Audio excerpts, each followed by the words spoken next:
Hi everybody, welcome to our video lecture on the subject of the time value of money. I want to dive right into this. We have a lot to cover and this is an essential subject when it comes to understanding what we'll be doing the rest of the semester. The way that I want to launch this is to ignore the last two words that you see on the screen, and I want to just focus on time and value. Specifically, what is the value of time? So I want to make the assertion that not only is there a time value of money, there is a time value to all goods and services.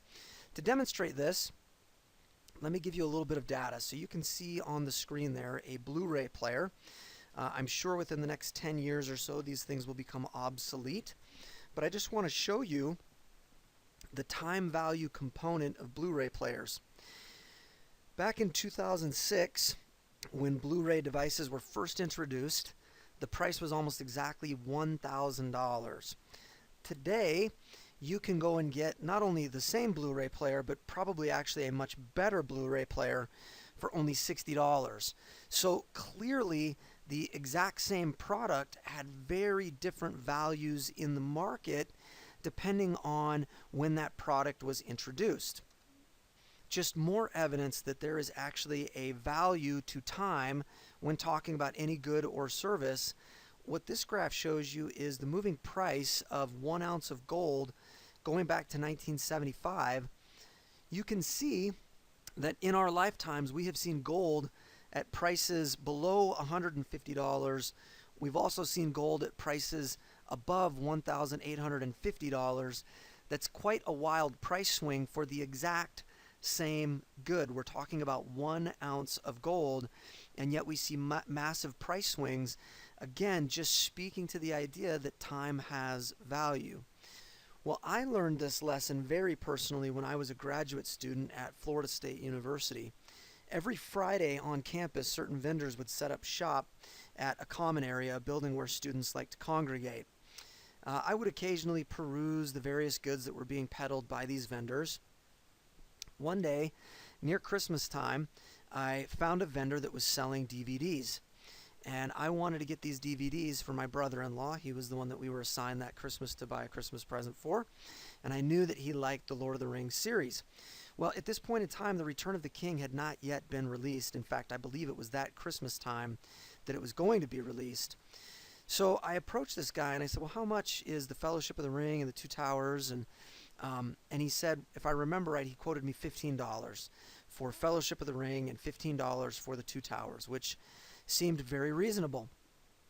And I was getting ready to buy The Fellowship of the Ring and The Two Towers, and then he looked at me and very suspiciously and sort of casting his eyes around to see if anybody was listening in, he said, hey, do you want to buy Return of the King?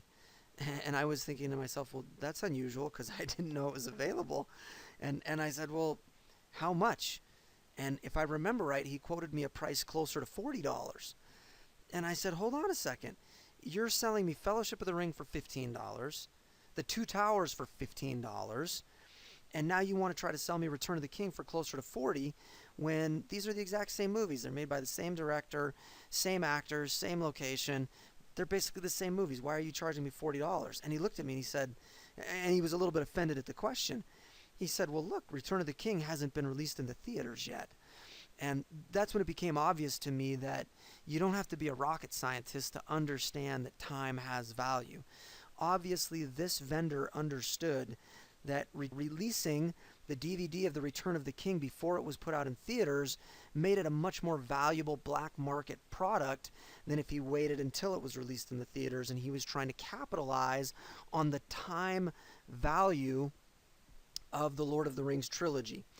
And so I try to assert that time has value related to all goods and service. Now today, specifically what we want to talk about is the time value of money. So just like Blu-ray players and just like an ounce of gold and just like the DVD for The Return of the Kings, just like all of those have a time value component, money also has a time value component. So in order to try to demonstrate this, I want to ask you a question. How much would you pay me today in exchange for my promise to pay you $1,000 5 years from today? Imagine that we write up a legal contract, we go and get it notarized, we file it with whatever legal authorities we need to. So all of this is above water. All of this is legal. And you're able to have this promise in your pocket that in 5 years I'll give you $1,000. Legally binding agreement. How much would you pay me right now in exchange for that promise of $1,000 5 years from today? Well, my guess is not a single person listening to this video would be willing to pay me $1,000.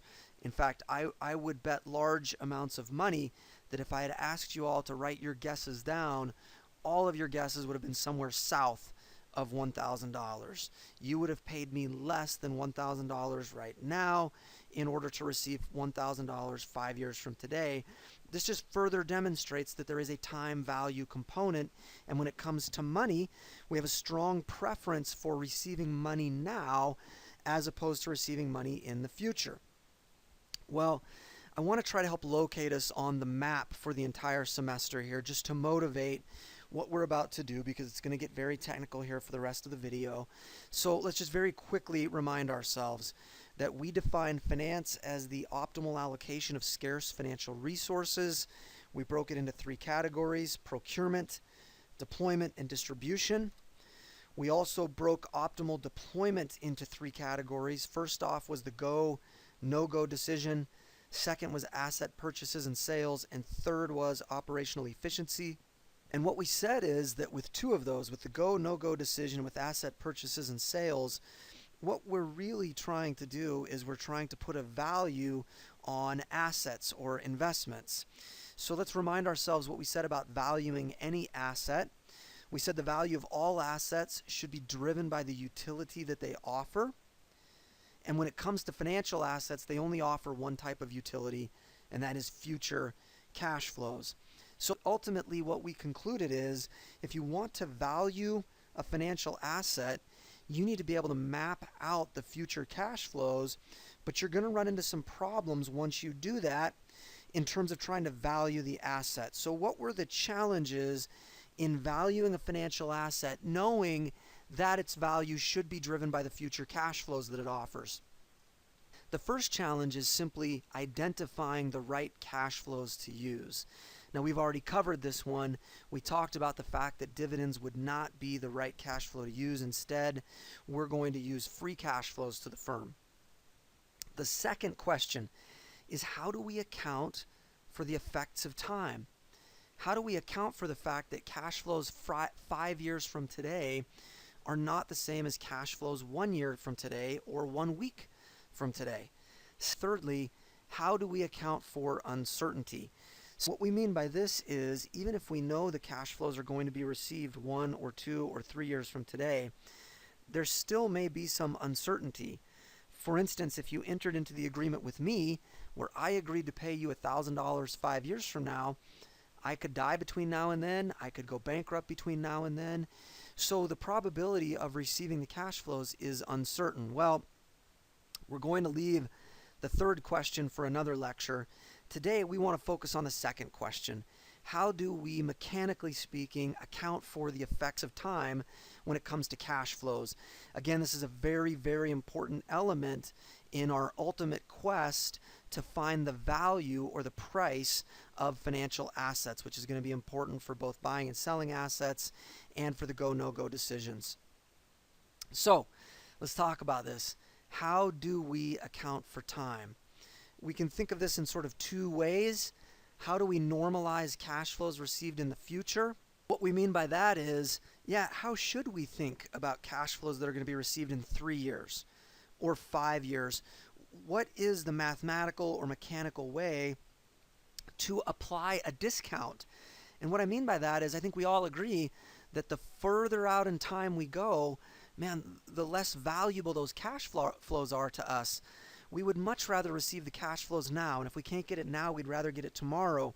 The more you push those cash flows out, the more we want to ding it or penalize it with some sort of discount. But also, how do we compare cash flows to be received at different times? What if we're comparing or contrasting 2 assets or 2 investments that we're considering making as a company? And what if the cash flows in those different investments are asymmetric or asynchronous, I should say? What if one of them is going to create cash flows 2, 3, and 4 years out? The other one is going to create cash flows 4, 5, and 6 years out. So if we have an asynchronous timing problem with these cash flows, how do we make comparisons? How do we make apples to apples comparisons between the investments and the projects? The solution is to transform all future cash flows into present dollar values. A very simple way to think about this is if you're analyzing an investment that's going to give you cash flows 5 years out, you want to find out what those cash flows are worth today. Put them into today's value. Similarly, if you have two projects, one giving you cash flows in years 2, 3, and 4, the other one giving you cash flows in years 4, 5, and 6, we just want to take all of those cash flows and find out what they're worth in today's dollars. Well, we have a term for this. We call it the present value. And I would say that really the heart of finance, the core of the process of valuation is going to be finding the present value of these free cash flows that we've forecasted using methods that we've learned in previous lectures. So there is what I call the fundamental time value of money formula. If you remember no other formulas from our time together, this is the one you should remember. So let's dissect this really quickly. PV equals CF subscript T over 1 plus R superscript T. PV here stands for the present value. In other words, the value in today's dollars, what it's worth right now. CF subscript T stands for the cash flow in period T. In other words, this is some single cash flow, lump sum cash flow in some future period T. T could be 1 year out. T could be 6 years out. T could be 30 years out. So CF subscript T just means a lump sum cash flow in some future period. T would be the number of periods, and R is what we're going to call the discount rate. Now, we said earlier that if we see cash flows in the future, we want to find a way to penalize those cash flows because the further out they are, the less they're worth to us. So that's why we call R the discount rate. This is the interest rate that we're going to use to apply a discount factor so that we penalize future cash flows as we put it into today's dollars. This formula is critical, essential. We have to know this formula. In LDS theology, it is the keystone of everything that we do. It is also the cornerstone. It is every stone you can imagine. It is the seer stone. This formula is every good, useful stone you can think of. That's how important it is to us. Let me give you an example, then we're going to backpedal a little bit and talk intuition. Here's the example. You own a zero coupon bond that's going to pay you $1,000 in 5 years. Your discount rate is 4%. Now, you might be sitting here saying, where'd you get the 4% from? That's a subject for another lecture. Do you remember one of the questions when we're dealing with future cash flows is uncertainty? And I said we would cover uncertainty in a future lecture. It turns out that the discount rate is where we're going to capture the uncertainty. For those of you that would like a peek ahead, the basic intuition is going to be this. The more uncertainty we have, the higher that rate should be. The more uncertainty there is, the higher the rate should be, and that will apply a bigger penalty for cash flows in the future the more uncertainty there is. But let's not worry about the details of that for now. I just want to focus on the mechanics of our keystone, cornerstone, seer stone formula. So here's our problem. Zero coupon bond, it's going to pay you $1,000 in 5 years. Your discount rate is 4%. How much is the bond worth today? Well, we just want to apply our keystone, cornerstone, seer stone formula. And there it is. Our cash flow in period T is going to be 1,000. T is going to be 5 years. That's the number of periods out it is from today. And 4% is going to be our discount rate. So if we just plug those figures into the formula, we can see that the value today, the present value, this is the language that we use, the present value is $821.93. Okay, that's the mechanics. Now I want to backpedal just a little bit and talk about interpretation and understanding. So I really want us to get our minds around intuitively what present value represents. In order to do that, I want to start with an easier concept. I want to start with future value.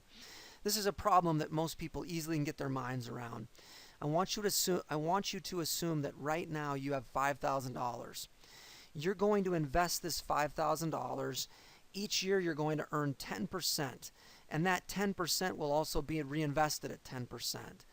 You're going to hold the investment for 10 years. Okay? The question is, how much would you have after 10 years? Well, I've done this the long way because there's a really important point to be made. So notice, we're starting with $5,000. The first year you're going to earn a 10% return, so you'll earn $500. So at the end of the year you would have $5,500. Mathematically, how do we shortcut that? Well, if you take that initial present value, which was $5,000, so we'll call that the starting or present value, and you multiply it by 1 plus your rate of return, which in this case is 10%, then that would get you $5,500. Another way to state this is PV, which is your $5,000 times 1 plus R, your rate of return, raised to the 1, that's the number of periods. Well, what about the second period? Well, you would be ending year 1 with $5,500, so that's your starting value in year 2. You would earn 10%, so you would earn $550, and you would end with $6,050. If you think about what we did mathematically, we just took the ending value from year 1, which was the starting value times 1 plus R, and we just multiplied it by 1 plus R one more time. Shortcut version of that would be starting value or present value times 1 plus the rate of return squared. Let's go one more year. In the third year, you would start with the ending value from the second year of $6,050. So we start with $6,050. We earn 10%, which is $605, to end with $6,655. What did we do mathematically? We took the ending value from year 2, which we can think of as the starting value times 1 plus R times 1 plus R, and we just multiplied it by another 1 plus R, or 1.1%. So the shortcut math for the ending value in the third year is the present value, the starting value, times 1 plus the rate of return cubed. Well, I think you're seeing a pattern.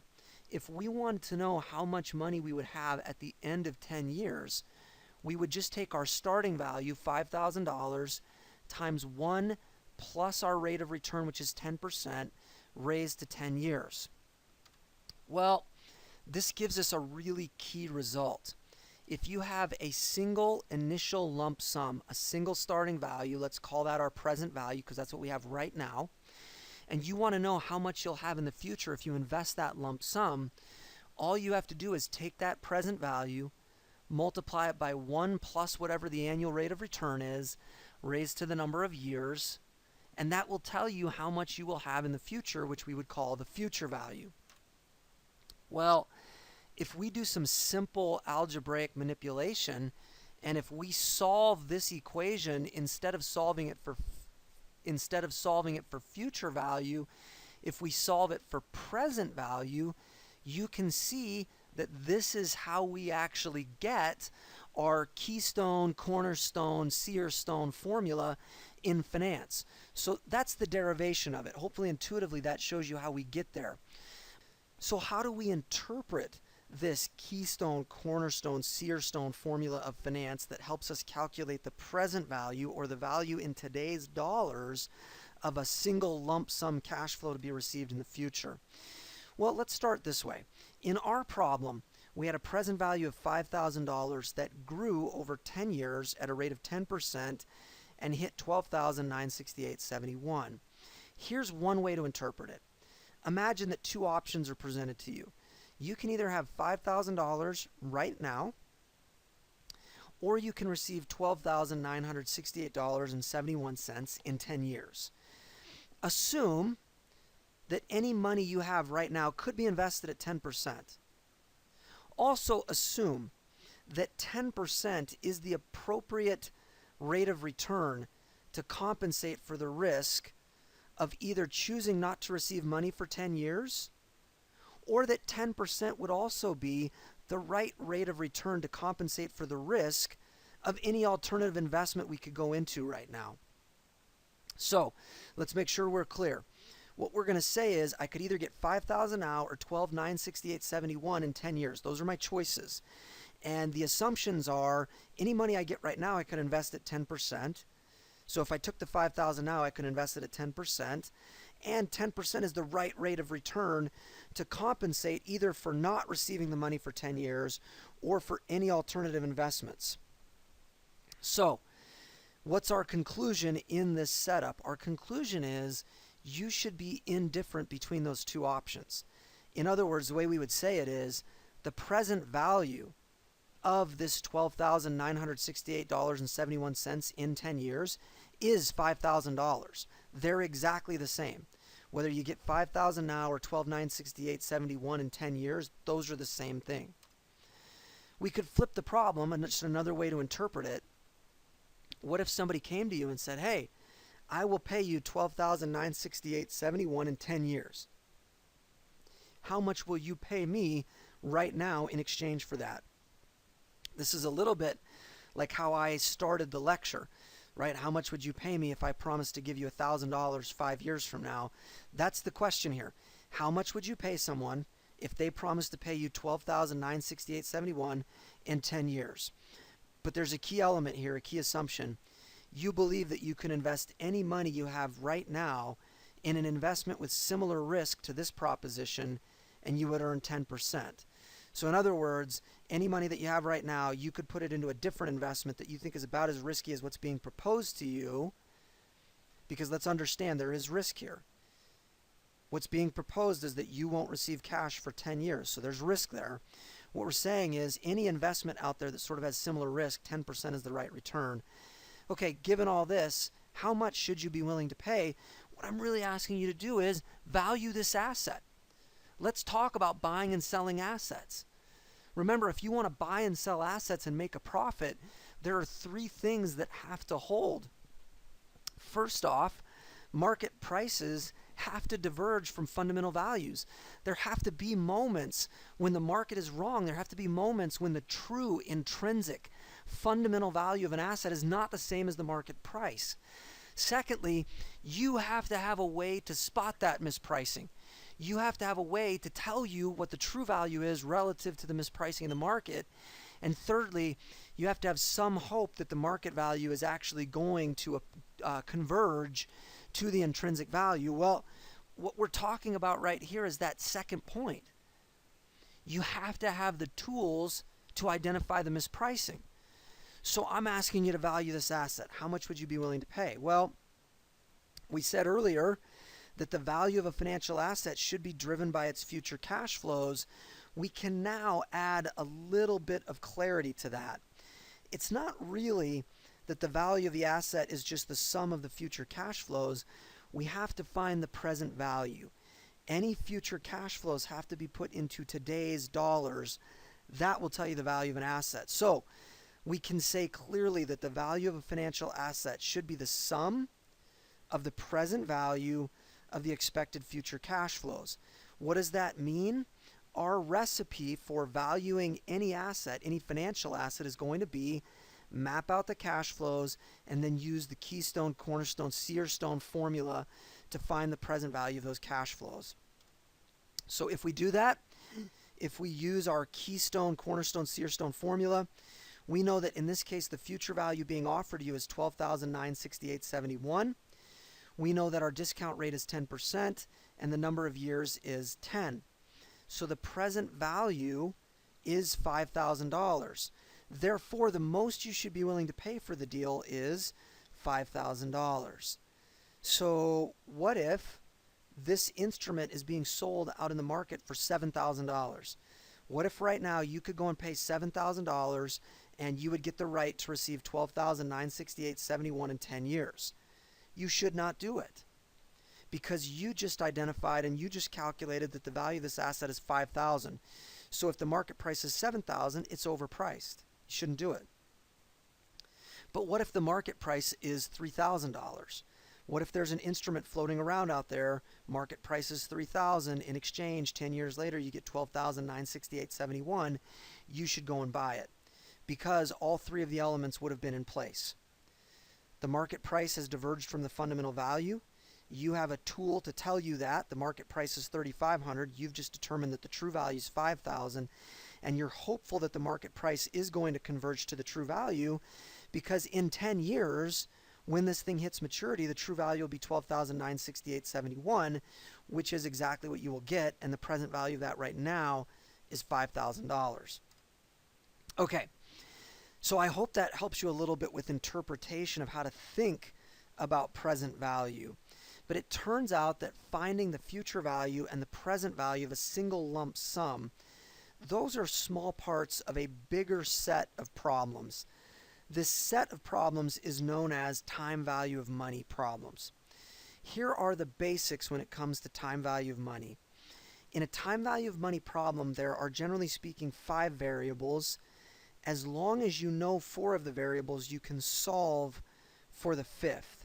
So here are the 5 variables presented to you graphically. The first variable is present value. The way to think about that is how much would it all be worth right now? Or what is the lump sum we're talking about right now? The other one is future value. So these are the 2 we've talked about. Future value would simply be how much will it all be worth at the end, or what lump sum are we talking about at the end? So present and future value, we're talking about the value at those points in time or the lump sums at those points in time. N or T, you can use whatever nomenclature you want. N would be the number of periods. So how far out in the future are we talking? R is the discount rate or the rate of return. So this is the periodic rate of return. If you're calculating a future value, that's how much things are going to grow every period. If you're talking about calculating a present value, then we're talking about by how much we're going to discount or reduce the value of future cash flows as we move backwards in time. And then lastly is this payment. Payment represents the regular, periodic, consistent payment. Not all problems will have a payment in it. Many of them will. Those are the 5 variables. If you know 4, you can solve for the 5th. Now, there's one other sort of quasi-variable, beginning versus ending. These payments that happen every period could occur at the beginning or the end of every period. That will have an impact on the future value. For instance, if we're talking about investing in a 401k, if you make your monthly contributions at the beginning of each month, then they're going to grow to a bigger value than if you make your contributions at the end of each month, because putting money in at the beginning gives them a month longer to grow than if you put them in at the end. So it does matter whether or not it happens at the beginning of the end, or whether it happens at the beginning or the end of the period, but we never solve for that variable. Okay, I want to jump into a whole bunch of practice problems, but before we do that, you should understand being able to do time value of money problems is a critical skill when it comes to finance. You cannot successfully complete the rest of this class, and you cannot successfully navigate a career in finance if you cannot do time value of money problems. And there are a number of ways where you can get off track and get the wrong answer. So I just want to give you some suggestions for success when it comes to time value of money problems. My first suggestion for success is get the signs of the input variables right. What we said is there are 5 variables. You give Excel or your calculator 4 of them, and it can calculate the 5th one. But you've got to get the signs right. Now, the periods will almost always be positive, so we don't have to worry about that. And the R will almost always be positive. So N and R, the number of periods and the discount rate, will almost always be positive. The ones where we get uncertainty on the signs is present value, payment, and future value. So let's talk about that. After we talk about that, we're going to talk about knowing and understanding your calculator and your software's language. And then we're going to talk briefly about how important it is to use a cash flow timeline. Okay, getting the signs right. There are only 3 types of time value of money problems. There are loans, investments, and annuities. The first step in successfully completing a time value of money problem is to know what the type of problem is. Even simpler, just think about the cash flows from your perspective and you can't go wrong. So let's think about loans first. If you go to buy a car and you take out a loan, the initial lump sum, the $20,000 to buy your car, that's a positive cash flow. The bank is giving you money. Okay, so it's a positive cash flow. So in a loan, that initial lump sum, the present value, is going to have a positive sign.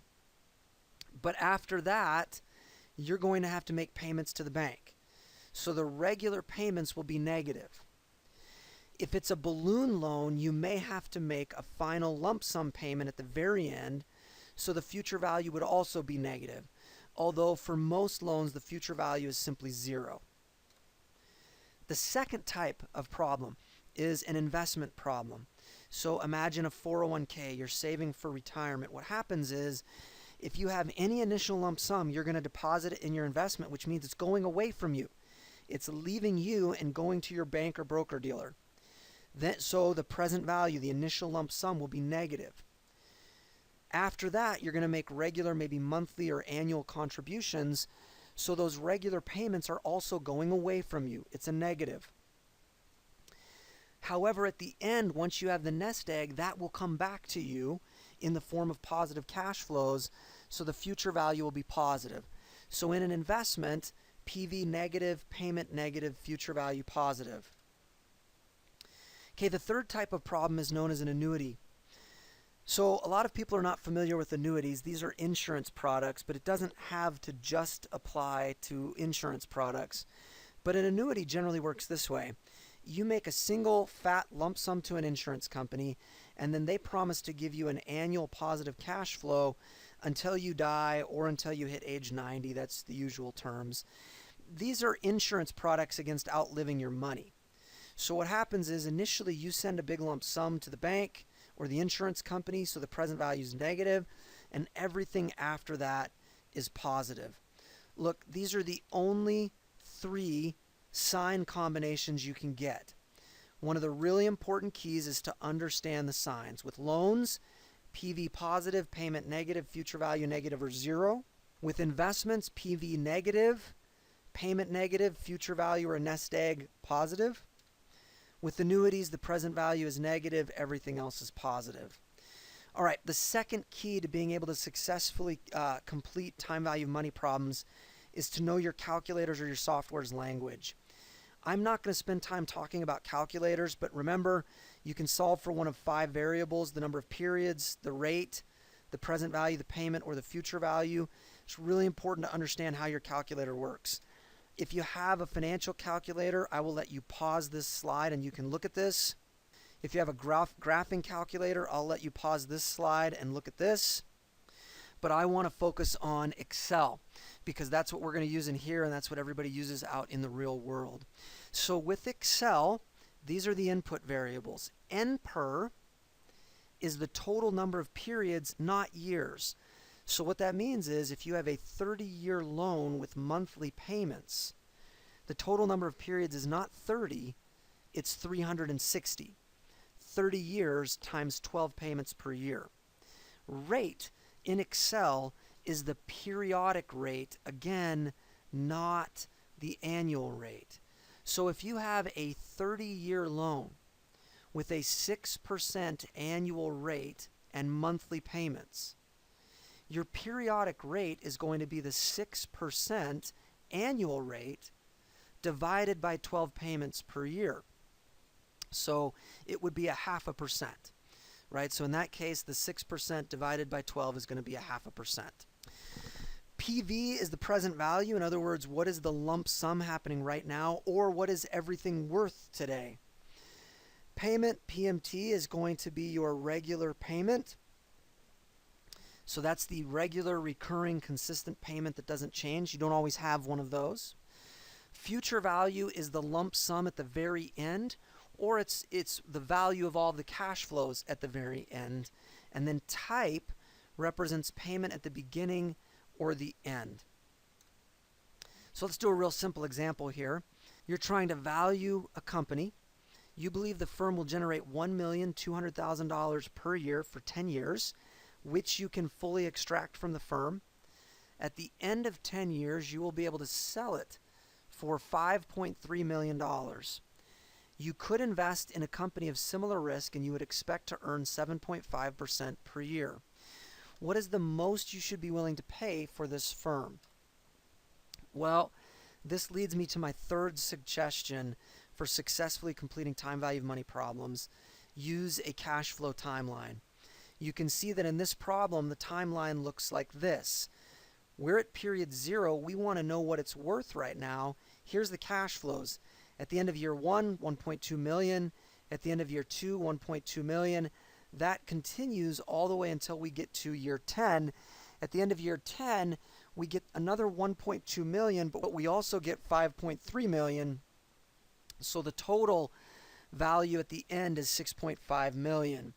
So what we need to do is take each of these future cash flows and discount them back using our Keystone, Cornerstone, Searstone formula. Now, I've done this in Excel.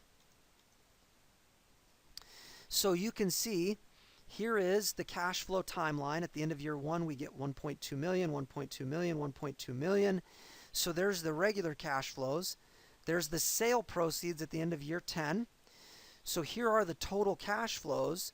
What we could do is use the Searstone, Cornerstone, Keystone formula, and we could find the present value, the value in today's dollars of each one of those cash flows. Now, I've already done that, but let me show you how we do that. So what we could do is we could take this cash flow and we could divide it by 1 plus our rate raised to however many periods out we are. So that is right there. That's that fundamental time value of money formula. Now, if we put some dollar signs in here, we could drag this down. You don't want to just drag the formula down. You're going to get really weird results. The reason you're getting really weird results is because if you drag this formula down, all of those numbers are going to turn from 6s into 7s. So when I drag it down, notice that all of the formulas have turned from 6s to 7s. And if you drag it again, they're going to turn into 8s. So what's happening is every time I drag the formula down, the row is shifting down, and I don't want that. So if I come back up here and I look at the formula, I have to ask myself, which rows do I want to shift and which rows do I not want to shift? So let's see, E6 is the cash flow. Well, I do want that to shift. In other words, when I move to the second period, I do want to use the second period cash flow, so I want to leave that. B6 is the number of periods. I also want that to shift, right? Because what I want here is, I want the cash flow in period 1 over 1 plus R raised to the 1. What I want here is the cash flow in the second period, I want the cash flow in the second period like that. I'm going to delete those.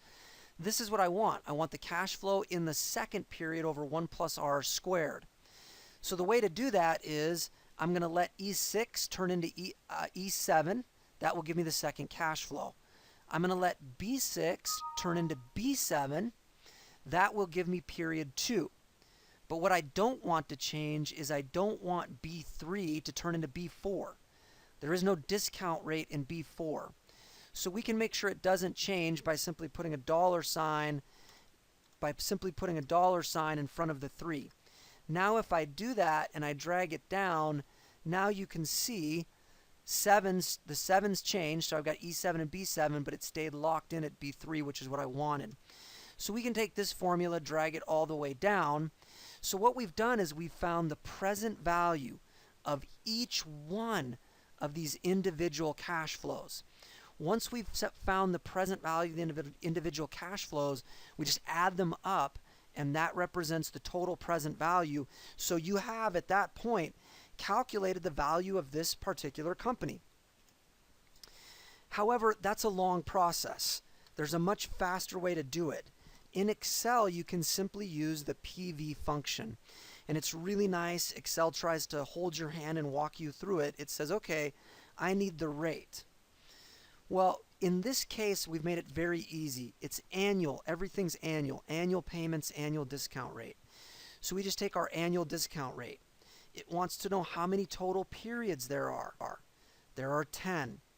It wants to know the payments. Well, we believe we're going to get a payment every year of $1,200. By the way, that's a positive cash flow. It's coming to me. Then it wants to know, well, what's the future value? What's the lump sum at the very end? Well, that's the $5.3 million. And by the way, that's another positive because it's coming to me. Here's a key. That means that when we hit the enter button on this formula, the present value is going to be negative. That makes perfect sense. We're calculating a price. What would we have to pay?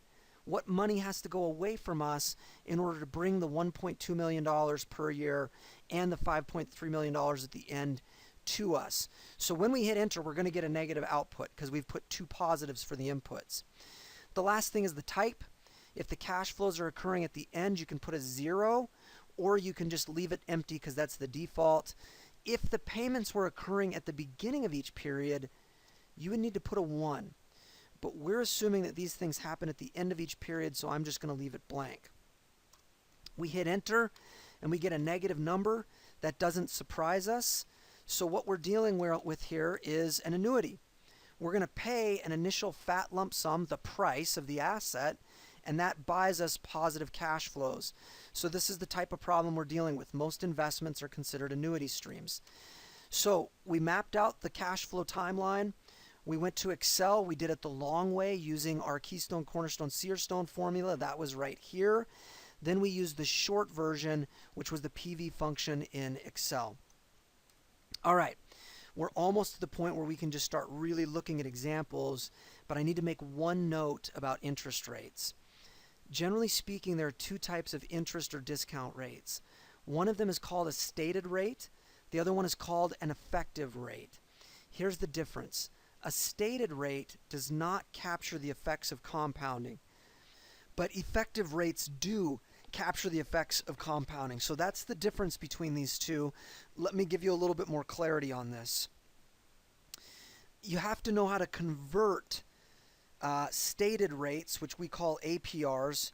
So anything that doesn't capture compounding is referred to as APR. You have to know how to convert APRs to EARs and back and forth. It's not hard. I'll show you the formulas, then I'll give you an example. So if you have an APR and you need to calculate EAR, what you do is take 1 plus the APR divided by M. So that's the annualized rate divided by the number of compounding periods per year. For instance, what if you have a loan with a 6% annual rate compounded monthly?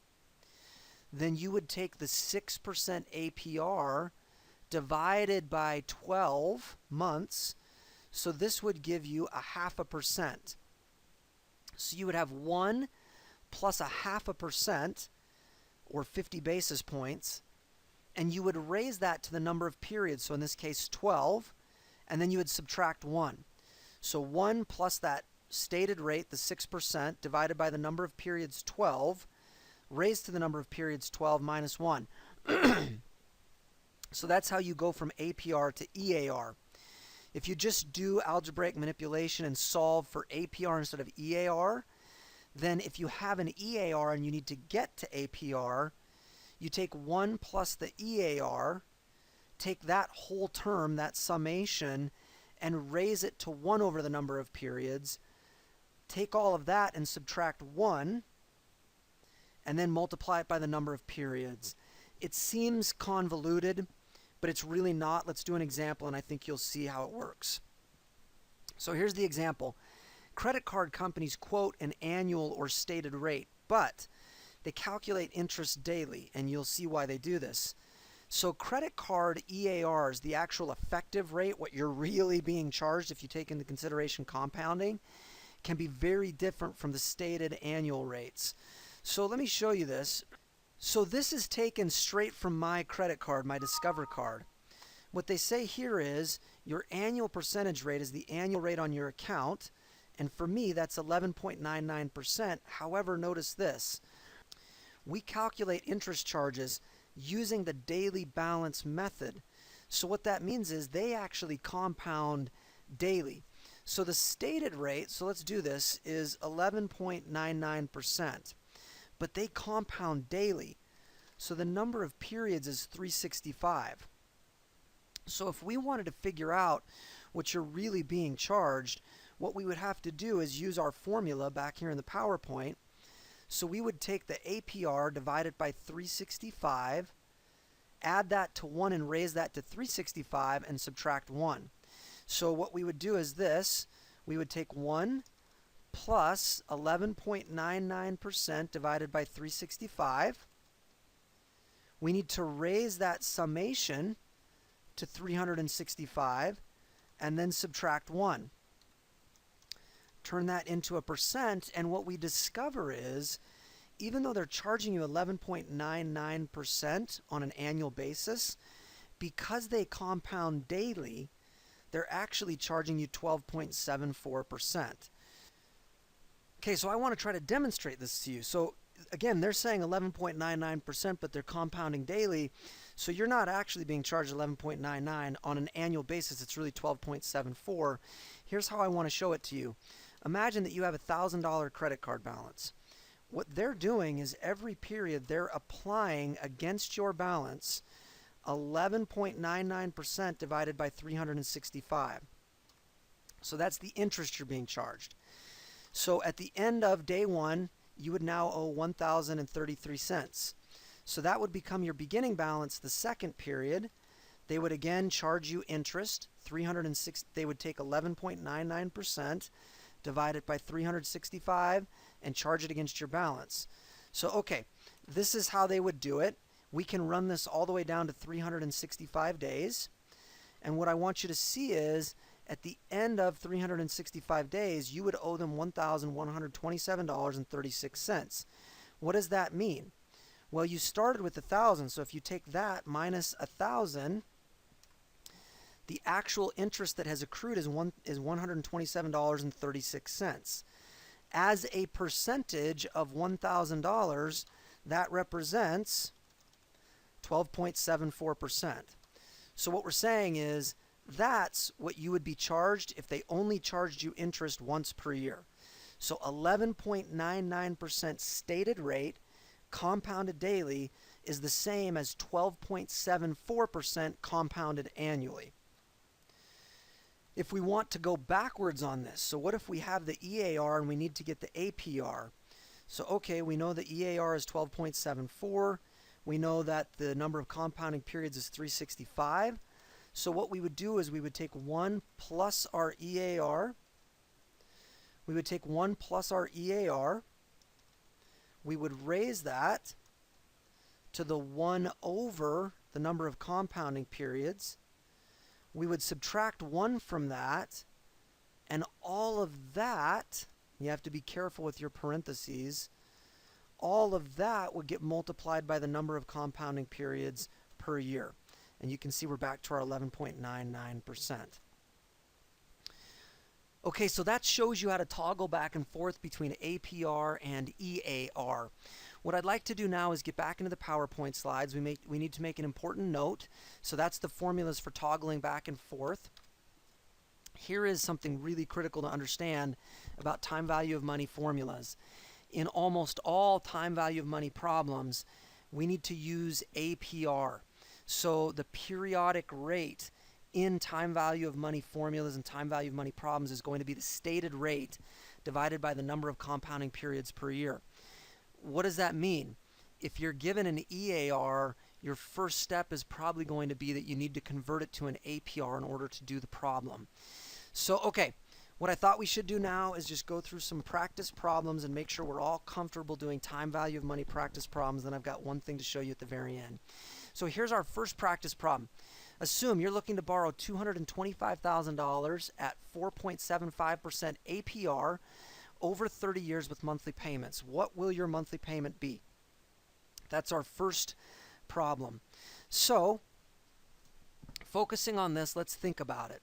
It's a loan, and the present value, the starting amount is $225,000. We're trying to figure out what the payment is.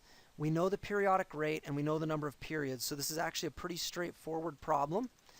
So here's how we might go about this. We know what the present value is. It's $225,000, and that's positive, right? We're talking about a loan, and when it comes to loans, the initial value is coming to us, so it's positive. We don't know the payment. That's what we're solving for. We do know the number of years. The number of years is 30. We know the number of payments per year is 12. So what's the total number of periods? And for Excel, that's going to be called N per.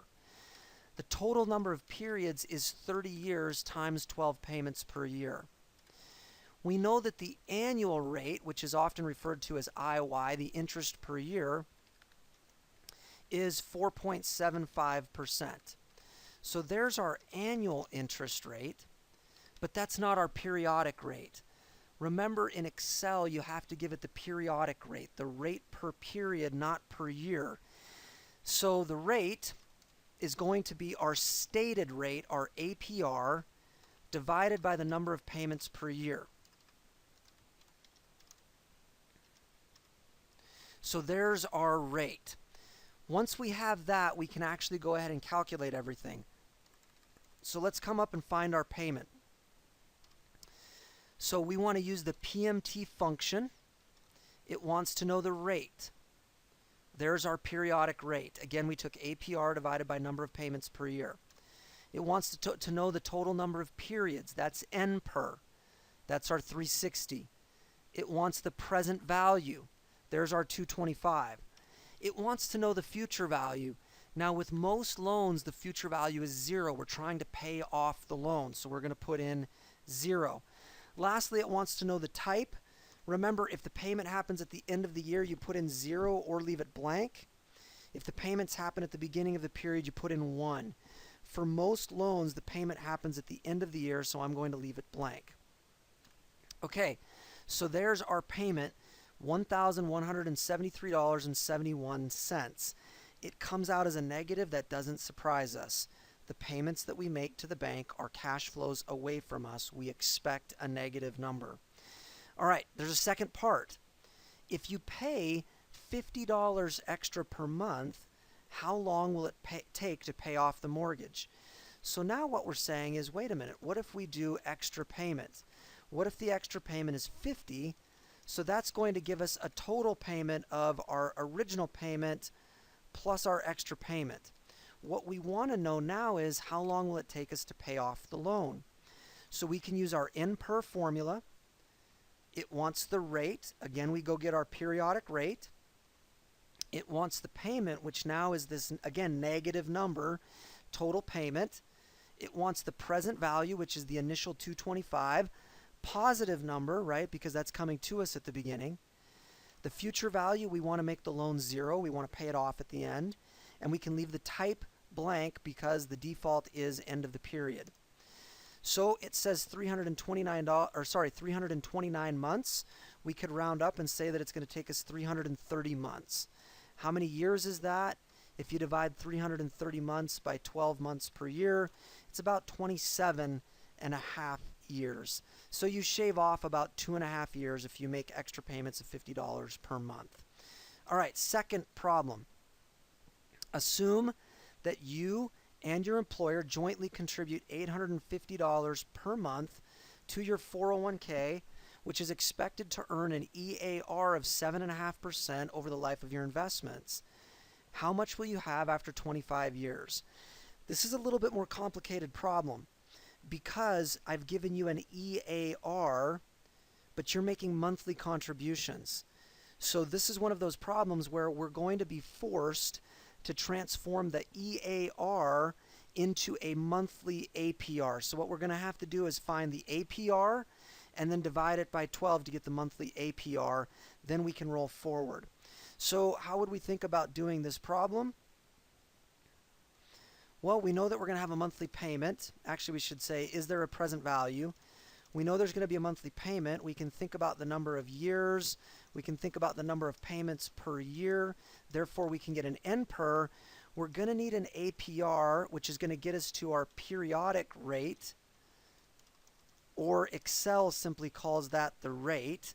But right now we have an EAR, and what we want to solve for is future value. Now remember, These are the variables: present value, payment, present value, payment, number of periods, rate, and future value. Those are the actual variables for time value of money. There is no present value, right? We're just going to start contributing $850 per month, so there is no initial lump sum.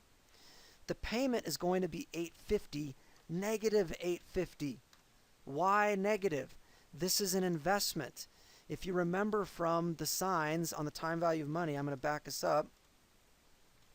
If we're talking about an investment, everything that happens initially and the payments all go away from us. They go to the broker-dealer. It's only the nest egg that comes back to us as a positive. Okay, so it's a negative $850 on the payment. We're going to contribute for 25 years, but there's going to be 12 payments per year. So the total number of periods is going to be 25 times 12. We don't know the APR because I gave you an EAR of 7.5%. So we're going to have to calculate the APR, and we're calculating the future value. So let's remind ourselves how we're going to get the APR. We're going to take this formula right here, 1 plus EAR raised to the 1 over the number of periods minus 1 times M. So let's copy that and bring it over here. So we're going to do 1 plus the EAR. We're gonna raise that to 1 over the number of payments per year, which is 12. We're going to subtract 1 from that, and we're going to multiply that by the number of payments per year. That's going to give us an APR of 7.25%. Hopefully you're seeing a trend. APRs are almost always lower than EARs. Just like when we did the credit card problem, the APR was 11.99, but the EAR was 12.74. In this case, the APR is 7.25, the EAR is 7.5. You may have noticed another trend.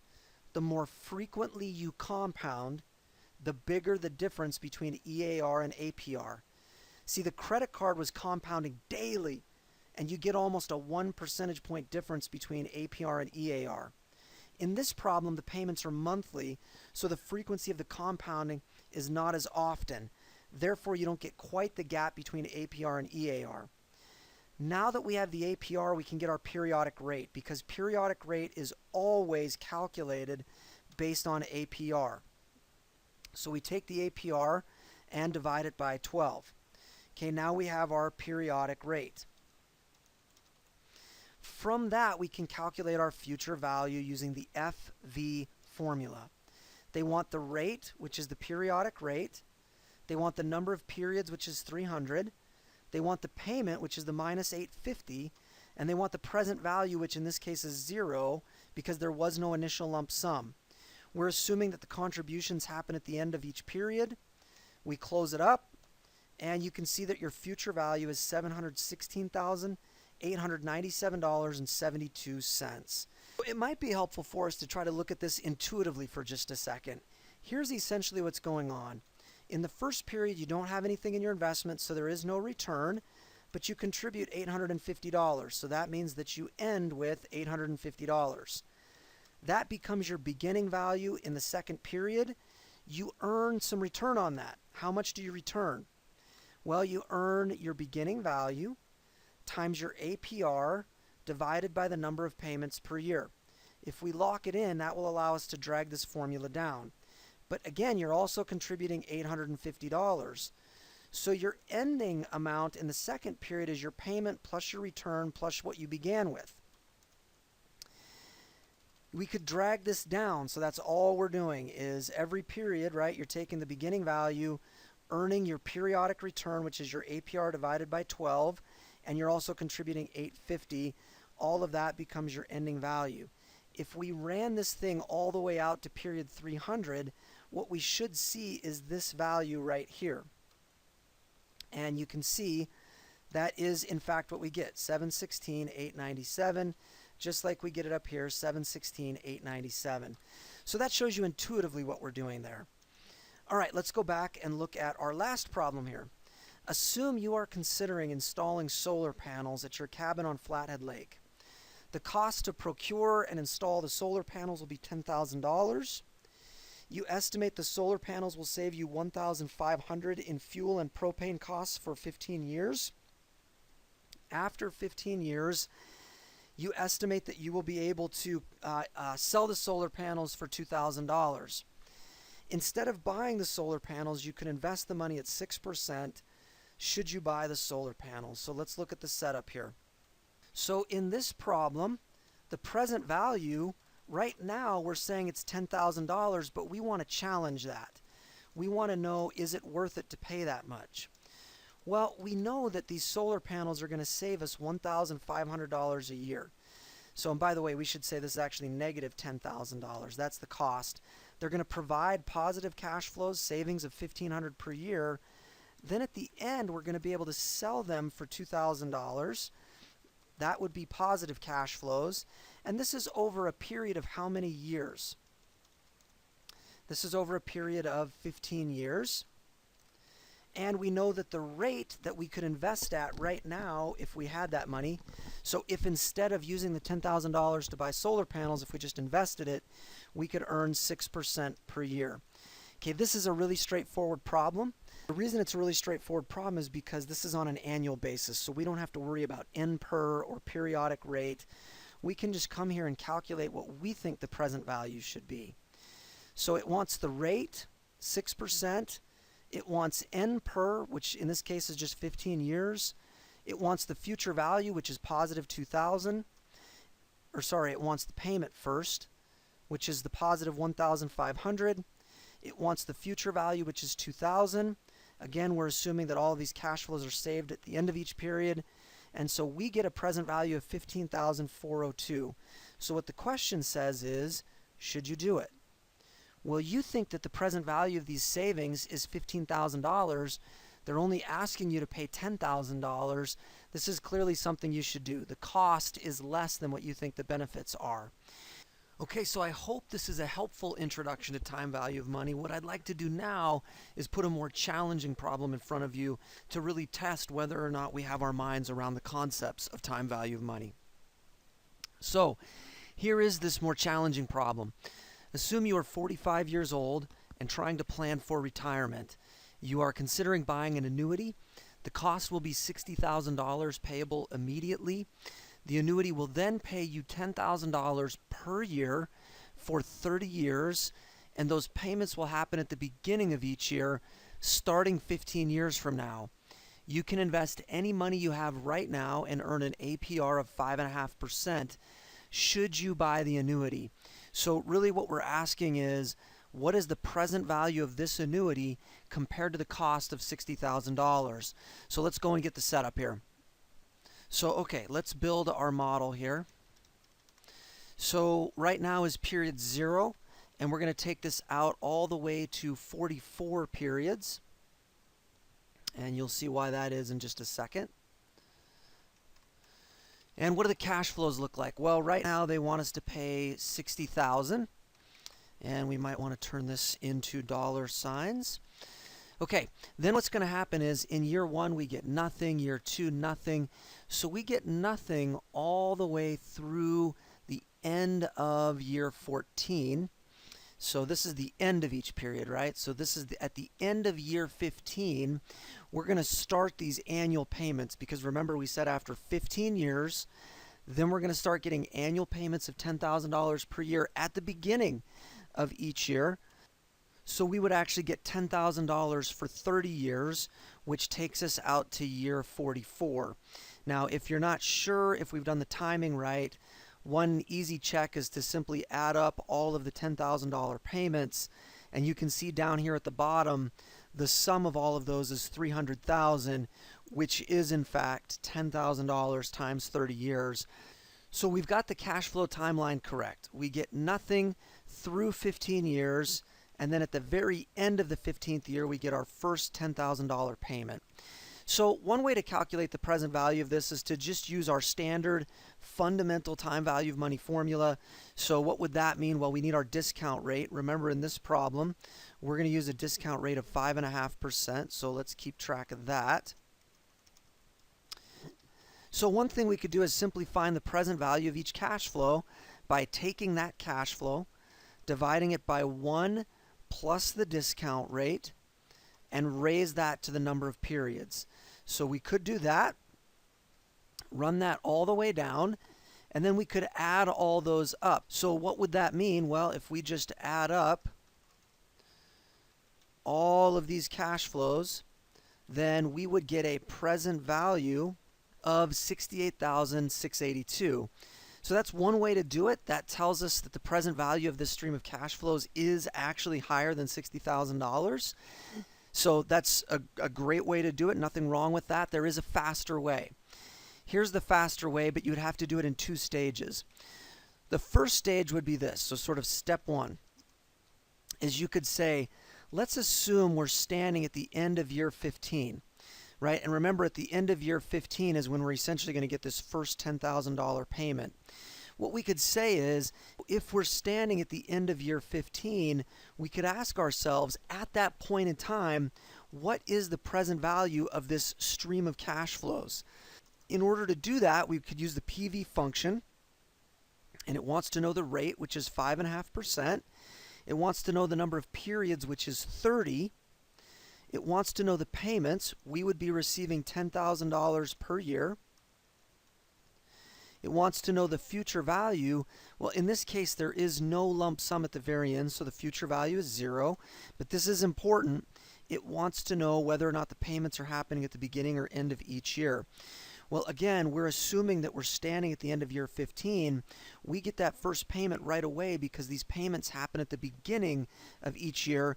So now we need to put a 1 in to signal to Excel that the payments are happening at the beginning of each period. Okay. If we do that, we get a present value of $153,331.01. But that represents the present value of all of the cash flows as if we are at the end of year 15. So step 2 would be to find the present value of what we now see is a lump sum at the end of year 15. So we would find the present value of that in today's dollars. Again, we would give it the rate, but now it's 15 years out, because what we did is we found the present value of the stream of annuity cash flows as if we were standing at the end of year 15. Now we need to bring that back 15 years. At this point, there would be no payment because between now and that 15th year, there are no cash flows, but now there is a single future value. I'm going to turn that into a positive because it's a fat lump sum the way that we've done this now. It's a single lump sum 15 years out, and we don't have to worry about type because there are no payments. So that's step 2. If we do that, we get the exact same answer as we got using the simple fundamental time value of money formula to calculate the present value of each of the cash flows. So 2 ways to do it. Again, you could calculate the present value of each of the individual cash flows, or you could do it in 2 stages where you ask yourself, what is the present value of the annuity standing at the end of year 15? And then you find the present value of that lump sum by discounting it 15 years. Either way, you get the same answer. This is a really good problem to test you to see if you understand important concepts of time value of money. All right, one last thing I need to show you, perpetuities. So this is a special case of cash flows. A perpetuity is a cash flow that goes on indefinitely. There are 2 types. There is a constant and a constantly growing perpetuity. We have a special formula to figure out the present value of a perpetuity. It's very simple. If you want to know the present value right now of a perpetuity, take the cash flow in the next period, period 1, and divide it by your discount rate minus your constant growth rate. Again, it's very simple to find the present value of a perpetuity. You just take the next period cash flow, the cash flow in period 1, divided by the difference between the discount rate and the growth rate. So as an example, assume you are the majority owner of a utility company that just paid a dividend of $2.75 per share. The dividend has grown at a constant rate of 2% per year and is expected to do so indefinitely. If your discount rate is 8.5%, what is the value per share of your stock? Well, let's go and do this in Excel.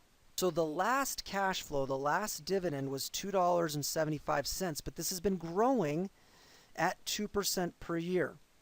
So that's the cash flow in the last period. That's the growth rate. What's the cash flow next period? Well, if it grows at 2%, it should just be $2.75 times 1 plus our growth rate. So there's the cash flow in period 1. What did we say our discount rate was? We said 8.5%. So we could turn those into percentages. If you wanted to know the present value right now of this perpetuity, you would simply take the cash flow in period 1 and divide it by the difference between the discount rate and the growth rate, and it would be $43.15. Now, you might be sitting there saying, what are we doing? Like, what is this for? Let me tell you where we're headed. We've already said the optimal deployment of capital involves go, no-go decisions, asset purchases and sales, and operational efficiency. Well, it turns out that both the go, no-go decision and the asset purchases and sales, what we're really trying to do is we're trying to find a value, right? Whether or not Walmart should build a store in Mississippi, they're going to project out the cash flows. They're going to find the present value of those cash flows and then compare that to the cost. Whether or not you should buy or sell a company, whether or not you should buy or sell a bond, whether or not you should buy or sell a stock, it's going to come down to your valuation of that asset against the market value. And if you think the market is undervaluing the asset, you're going to buy it. But how are you going to value the asset? You're going to map out the cash flows and find the present value. So we cannot optimally deploy our capital if we don't understand time value of money, because we're going to map out cash flows, but then we have to understand the time value of those cash flows and turn them into present value dollars or today's dollars. So the utility of the financial assets is going to be those future cash flows. We said there were problems. Which cash flows should we use? We've already answered that. Use free cash flows to the firm. But the second problem was, how do we account for the effects of time? That's what we've answered today. What we've answered in this video is, how do we account for the effects of time? Specifically, what if cash flows are way out in the future? Or what if we're looking at two assets or two investments with asynchronous cash flow timing? So the solution to this issue is we're going to bring all the cash flows into today's dollars using present value techniques that have been demonstrated in this video. Okay, the last question is, how do we account for uncertainty? I'm going to leave that as a lecture for another day.